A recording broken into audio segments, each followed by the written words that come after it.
இயேசுவின் அன்பு. கிறிஸ்து இயேசுவின் நாமத்தினாலே உங்களுக்கு அன்பின் வாழ்த்துக்கள். லூக்கா எழுதின சுவிசேஷம் 3ஆம் அதிகாரம் 9ஆம் வசனம். இப்பொழுதே கோடாரியானது மரங்களின் வேர் அருகே வைத்திருக்கிறது. ஆகையால் நல்ல கனி கொடாத மரமெல்லாம் வெட்டுண்டு அக்கினியிலே போடப்படும் என்றார். பிரியமானவர்களே, ஒரு தோட்டக்காரன் தன் தோட்டத்திலே அநேக மரக்கன்றுகளையும் செடிகளையும் நட்டு அதற்கு நீர்ப்பாய்ச்சி பராமரித்து வருகிறான். ஏற்ற காலத்திலே சில மரங்கள் நல்ல கனிகளையும் பழங்களையும் கொடுக்கிறது. செடிகள் சில பழங்களை கொடுத்து அது நன்மையானவைகளை தருகிறது.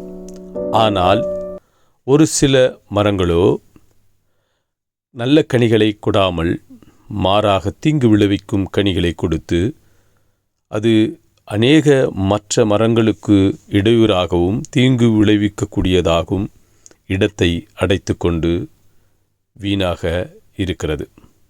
அப்படிப்பட்ட மரங்களை அவன் தோட்டக்காரன் வெட்டி தீயிட்டு கொளுத்துகிறான்.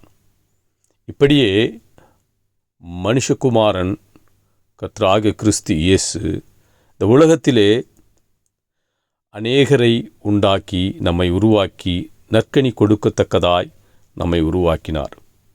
நாம் நல்ல பண்புகளையும் நியாயமானவைகளும் இந்த உலகத்திற்கு செய்யாமல் சிலர் உலகத்தை கெடுத்து விபச்சார வேசித்தனங்கள் அநேக பாவத்திற்குள்ளாக முழுமையாய் ஈடுபட்டு அநேகருக்கு இடையூறை ஏற்படுத்தி தீங்கு விளைவித்து கொண்டிருக்கும் நபர்களை கர்த்தர் நியாயம் தீர்த்து அவர்களை வேரோடே அவர் வெட்டி தீயிட்டு கொளுத்துவார்.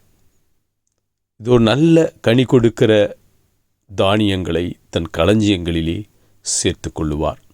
அப்படியே நீங்கள் நன்மை செய்வீர்கள் ஆனால், கர்த்தருக்கு பிரியமாய் வாழ்ந்து சாட்சியாய் இருப்பீர்கள் ஆனால், நீங்கள் கர்த்தருடைய களஞ்சியத்தில் சேர்க்கப்படுவீர்கள். கர்த்தர் உங்களை ஆசீர்வதிப்பார்.